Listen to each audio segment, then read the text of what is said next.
Não é novidade para ninguém que dentro do Palácio do Planalto, durante a gestão de Jair Messias Bolsonaro, existia uma estrutura chamada Gabinete do Ódio, que basicamente disseminava informações falsas contra opositores do Jair Messias Bolsonaro no campo político e também promovia ali um ataque massivo a quem de alguma maneira se manifestava contra aliados do ex-presidente e contra o próprio ex-presidente. Se vocês rememorarem, por exemplo, a CPMI das fake news de 2019, se descobriu inclusive que na sala do Eduardo Bolsonaro, no Congresso Nacional, se tinha disseminação de informação falsa com login de uma figura ali ligada ao seu próprio gabinete. Também se teve informações de IPs ligados ao condomínio onde o Bolsonaro vivia e até mesmo o IP também de uma sala de um senador lá no Congresso Nacional também se confirmou como sendo endereço de disseminação de informação falsa. Agora, com o depoimento do Mauro César Cid especificando como funcionava o gabinete do ódio, o clima ali entre Bolsonaro e os filhos começa a esquentar um pouco mais, porque a materialidade que se tinha até então em relação ao gabinete do ódio precisava de alguns pontos para se fecharem, que com a delação do Mauro Cid se fecha. Bora pro vídeo.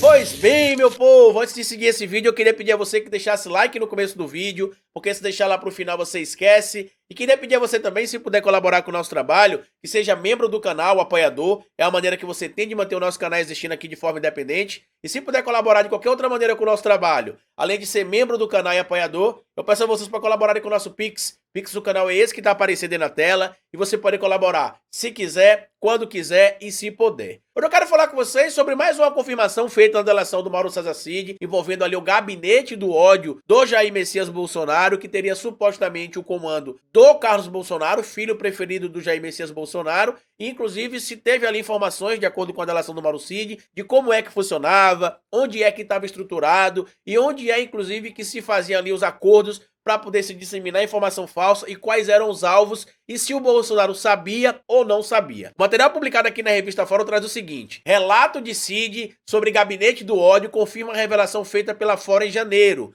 Fonte do governo Lula já havia confirmado a Fórum que a estrutura bolsonarista para divulgar fake news e atacar adversários funcionava dentro do Palácio do Planalto. No depoimento da Polícia Federal, colhido no dia 28 de agosto, Cid revelou que pelo menos 3 funcionários do governo Bolsonaro utilizavam a estrutura oficial da Presidência da República, mais especificamente do Palácio do Planalto, para pôr em funcionamento o chamado Gabinete do Ódio, onde eram produzidos de forma sistemática fake news e publicações de ataque a adversários que eram disparadas nas redes sociais e grupos de aplicativos de mensagens instantâneas como WhatsApp e Telegram.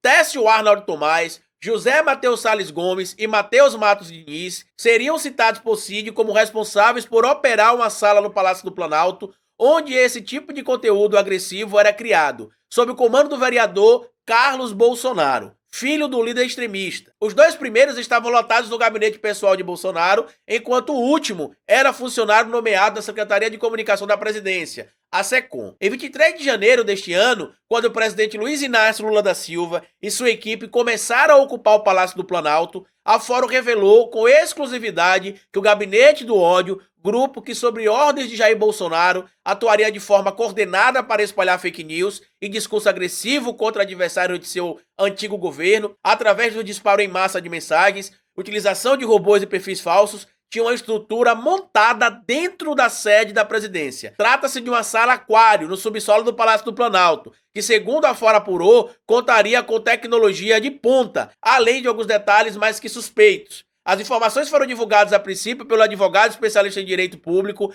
Tauá Rezende, e confirmada à revista Fórum por um membro do primeiro escalão do governo Lula. Abre aspas, a sala usada pelo gabinete do ódio era um aquário. Lá todos os computadores eram MacBooks e o acesso era por uma porta que abria com crachá especial. Para sair, apenas um botão de dentro para destravar a porta, relatou Tauá. Segundo o advogado, alguns dos membros do gabinete do ódio continuaram indo trabalhar normalmente após a vitória eleitoral de Lula, o que acendeu um alerta para a presença remanescente de bolsonaristas e militares dentro do novo governo. Não à toa, o presidente exonerou ainda em janeiro uma série de militares levados pelo general Augusto Heleno ao Gabinete de Segurança Institucional, GSI, e parte deles poderia ter ligações com o grupo montado para disseminar discurso de ódio e fake news. Aí imagina vocês, além de agora você ter a confirmação material do que a Polícia Federal já sabia e já tinha coletado, que se conecta com a delação premiada feita pelo Mauro César Cid, a Polícia Federal recebeu o relatório do FBI comprovando que o Frederico Wassef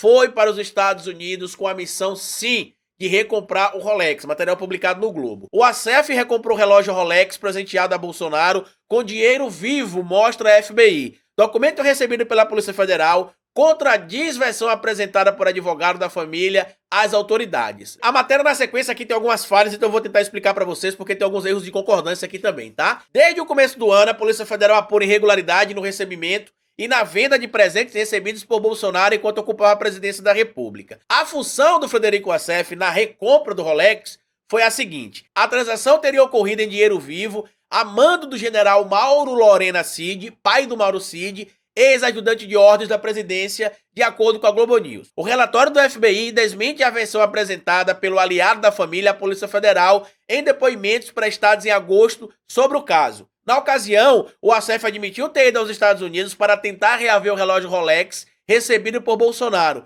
mas negou ter ido a mando de Cid. Logo após a confissão, o advogado foi alvo de um mandado de busca e apreensão e teve 2 celulares retidos pela PF. Os documentos recebidos pela Polícia Federal fazem parte da primeira remessa de documentos enviados pelo FBI às autoridades brasileiras sobre o caso, em acordo de colaboração internacional. E aí agora vocês começam a conectar um ponto com o outro e entender o porquê da fúria ali de parte dos parlamentares ligados ao bolsonarismo com o STF. Porque o fim, como a gente costuma brincar aqui, né, está próximo. A prisão para o Bolsonaro não é algo impossível. É muito mais próximo e mais provável do que muita gente imagina. Tanto que na entrevista que deu hoje à revista Fórum, o deputado federal Lindenberg Farias disse o seguinte: os ataques ao STF é pela possibilidade de prisão de Bolsonaro pelo 8 de janeiro. Ele disse também outros trechos da entrevista que envolve também o caso das joias, porque as delações do Mauro Cid são sólidas. Diferente, inclusive, do que muita gente está imaginando aí. E aí volta de novo aquela pergunta: Carlito, quando é que o Bolsonaro será preso? Por que ele não foi preso ainda, mesmo com tanta prova? E aí eu vou trazer para vocês um material publicado lá no dia 20 de novembro,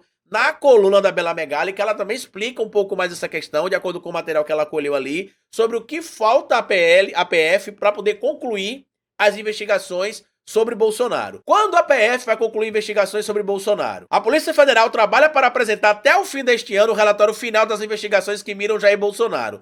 Neste momento, as investigações estão se desdobrando sobre provas que corroborem a delação premiada do ex-ajudante de ordens da presidência, Mauro Cid. O foco principal é o envolvimento de Bolsonaro na tentativa de golpe de Estado para impedir a posse de Lula como presidente. Como informou a coluna, Cid disse em delação premiada que o presidente discutiu a minuta de golpe com o comandante das Forças Armadas no passado. A PF tem reunido dados com o objetivo de mapear a atuação do ex-presidente nas investidas contra a democracia. O relatório final da polícia vai explorar 4 eixos principais, além do plano golpista, sendo eles: primeiro, os ataques virtuais a opositores, o gabinete do ódio, que a gente tá vendo a prova aí da delação do Mauro Cid, junto com o material que a polícia já tem, se fechando e se consolidando. Segundo, ataque às instituições como o STF e TSE, ao sistema eletrônico de votação e ao processo eleitoral, que deve entrar também ali no bojo também das denúncias que estavam envolvendo o tal gabinete do ódio. Terceiro ponto, ataque a vacinas contra a Covid-19 e as medidas sanitárias na pandemia. Quarto ponto, uso da estrutura do Estado para obtenção de vantagens. O documento deve embasar uma possível denúncia à Procuradoria-Geral da República sobre Bolsonaro. Qual que para mim é o pior problema dessa situação toda? Que mesmo que a Polícia Federal consiga concluir esse relatório até agora no final do ano, o Bolsonaro não será preso agora no final do ano. A prisão, se acontecer como eu estou imaginando, deve acontecer no primeiro semestre de 2024. E isso é um problema. Por quê? Porque 2024 é ano eleitoral, o Bolsonaro vai tentar utilizar essa narrativa para se vitimizar e aumentar o seu ganho político, inclusive, influenciando a eleição municipal e quem sabe até realizando ali o sonho do Valdemar Costa Neto, que é ter ali 1.000, 2.000, ou quem sabe até 3.000 prefeitos em cidades no Brasil ligados ao PL. Eu queria a opinião de vocês, que vocês comentassem aqui embaixo tudo isso que está acontecendo. Queria pedir a você também para compartilhar esse material com outras pessoas, caso você possa. E se puder também colaborar com o nosso trabalho, seja membro do canal, seja um apoiador. Muito obrigado por assistir o vídeo até aqui. Grande abraço, compartilhe o vídeo, porque como eu sempre digo para vocês no final aqui, é melhor escrever errado a coisa certa do que escrever certo a coisa errada. Patativa do Assaré. Até nosso próximo vídeo.